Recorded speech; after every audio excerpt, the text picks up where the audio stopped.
Hey, what's up, YouTube family? It's your favorite black guy from Nebraska. And yes, there is indeed black people here in Nebraska. That's like my favorite tagline. But anyway, I want to read you guys a chapter out of one of my favorite books. I have a lot of favorite books, but one of my initial favorite books, The FBI War on Tupac Shakur and Black Leaders. So this book is not only about Tupac Shakur, he's the main character in this book, but it is also is about other black leaders that succumbed to intelligence tampering, just like himself. So one chapter in this book, we're going to talk about the East Coast versus West Coast rap beef and that occurred in the 90s. This thing did not happen organically. It was coerced.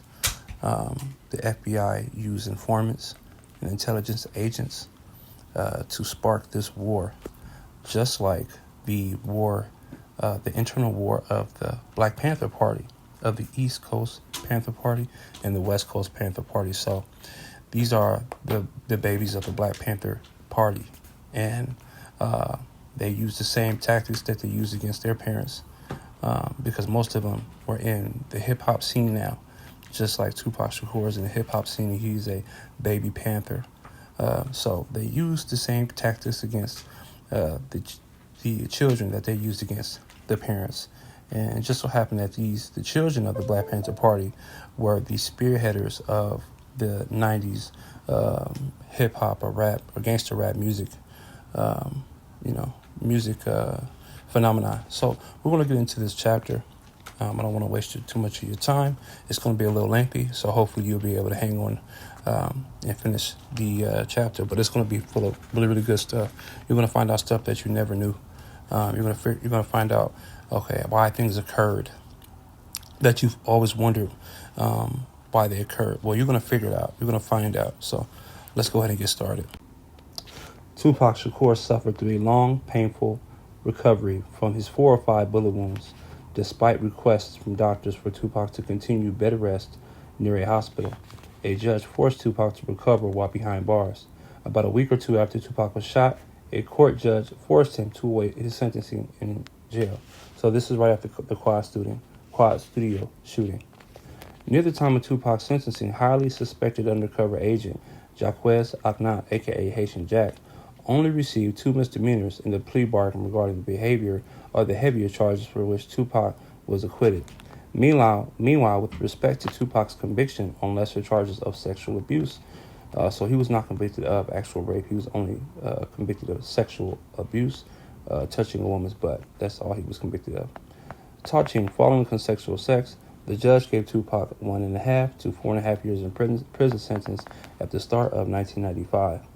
This discrepancy is particularly noteworthy given Tupac only having 2 misdemeanors on his record versus Aknat's lengthy rap sheet.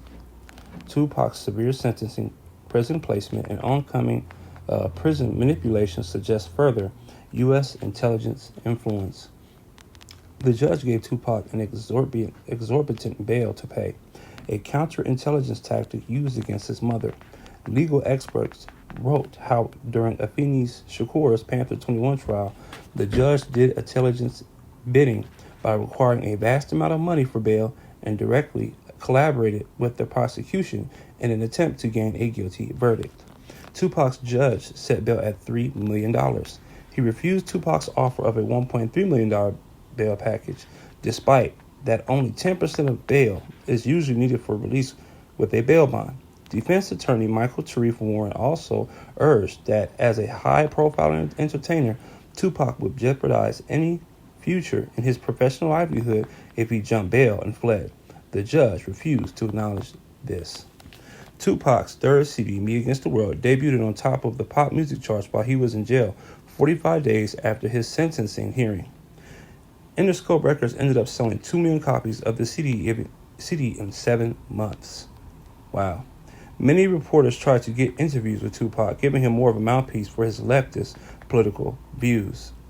Excuse the leftist thing. I don't agree with everything that this book has to say as far as politics, but this is more just about the story. In one interview, Tupac asked, "What did the USA just do, flying to Bosnia?" adding, "It has no business over there," Tupac further said. "America is the biggest game in the world.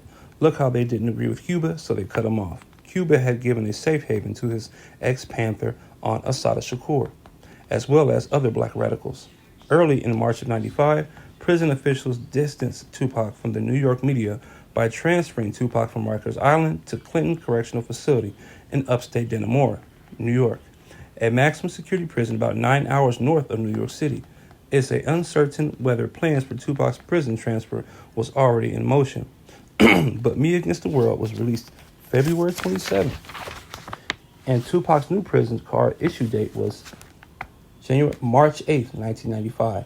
This suggested that the CD's chart-topping week at least hastened the transfer of Tupac away from New York City interviewing journalists. The prison placement cut down on Tupac's public publicity and visits. At Clinton, officials used the same political prisoner tactics on Tupac as they had on Black Panthers and ethnically diverse activists associated with Revolutionary Armed Task Force linked to Mutulu Shakur. More intensive political intelligence work in the prison started in the 70s, according to a special investigation committee of the California state legislature. They found that U.S. Department of Corrections had a special services division to carry out operations on prisoners. Researchers working from divergent groups such as the Bureau of Prisons and Amnesty International describe several particular prison tactics as akin to both torture and brainwashing, and referring to them as penal coercion. University of Wisconsin Professor Alfred McCoy put the penal coercion techniques in proper perspective. In his book, A Question of Torture, McCoy presented the decades of research the CIA conducted to perfect their techniques at breaking down prisoners with various forms of torture. McCoy found that the CIA came out with their leading manual on effecting these goals that was titled QBART, Counterintelligence Interrogation Handbook. The QBART book explicitly cited the importance of using the penal coercion techniques developed by the Bureau of Social Science Research headed by Albert Bitterman. In 1983, International Report on Torture presented the original documents on these CIA-cited techniques. Bitterman's chart on penal coercion. Bitterman listed 8 general penal coercion methods prison officials use to psychologically tear down individuals in order to manipulate them. These methods are isolation, manipulation of perception, induced debility, threats, occasional indulgences, demonstrating omnipotence, degradation, and enforcing trivial demands. The techniques used to aid this included solitary confinement, restricted movement, exploitation of wounds, death threats, occasional favors, demonstrating complete control over a victim's fate, personal hygiene prevention, taunts, denial of privacy, and enforcing minute rules. Reports demonstrated that prison officials used many of these techniques and harsher techniques for accomplishing all 8 penal coercion methods on Tupac. One of Tupac Shakur's appeal lawyers, Stuart Levy, visited Tupac at Clinton's Dannemora prison site and stated his disbelief. Levy said that prior to one of his visits, Tupac had a rectal search. When he came in to the visiting area, we spent 6 hours here in full view of the guards. Then the guards started saying, "Tupac, Tupac," in this falsetto voice, putting up their fingers with these plastic gloves, waving them. It's time. Why a second rectal search? When he'd been sitting there in plain view with his lawyer. Why? Except to humiliate him.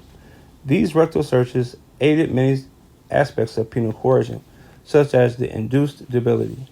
The Amnesty International report described this induced debility's purpose as weakening mental and physical ability to resist.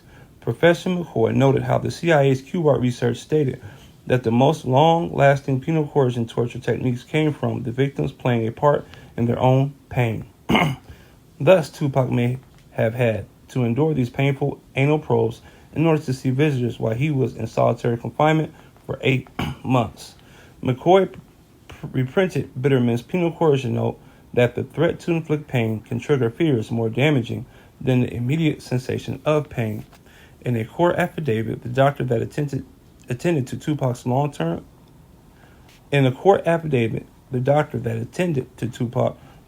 after his Times Square shooting describes his still healing groin and head wounds. The doctor also noted that Tupac suffered from post-traumatic stress disorder after the shooting. Tupac's PTSD symptoms continually had him waking up sweating and screaming. Family friend Yasmin Fula, who visited Tupac often, said he had both guards threatening to kill him and inmates threatening to kill him. Tupac confirmed this regarding the guards. He said one showed him a KKK t-shirt saying, "We are the biggest gang in town. Don't ever forget it." One of Tupac's revolutionary uncles in his prison eventually quelled prisoners' threats. Prison officials used isolation and manipulation of perception on Tupac by placing Tupac in solitary confinement 23 hours a day for 8 months, allegedly for flunking a drug test. They further limited his ability to shower, only granting him an indulgence when news reports said Madonna was coming to visit him. Many reported a vastly negative change in Tupac after prison. Tupac's confidants believed that the penal coercion techniques helped U.S. intelligence manipulate Tupac in other ways. While Tani Tayahimba and Michael Tweed Warren said the techniques aided an attempt to have Tupac believe that his friend, rapper Biggie Smalls, a.k.a. Notorious B.I.G., born Christopher Wallace, or Biggie's producer Sean Puffy Combs orchestrated the Times Square shooting. This eventually became known as the East Coast versus West Coast rap war, since Tupac was most affiliated with California while Biggie and Puffy were based in New York. Evidence supports that U.S. intelligence had historically created an East Coast versus West Coast Panther War around 1970. So that's what I was telling you about in the beginning of the content. The FBI influenced Oakland, California-based Huey Newton while he was in and out of jail to come into conflict with Afeni Shakur's New York Panther 21 fellow prison inmates.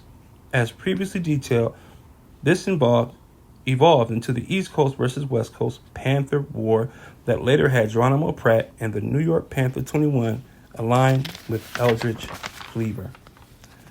To set up the Panther War, the FBI wrote fake letters from the imprisoned New York Panther 21, and they used undercover agents to pass on false information to both Newton and the New York Panther 21. U.S. intelligence then used journalists to collaborate in magnifying the conflict into the East Coast versus West Coast Panther War.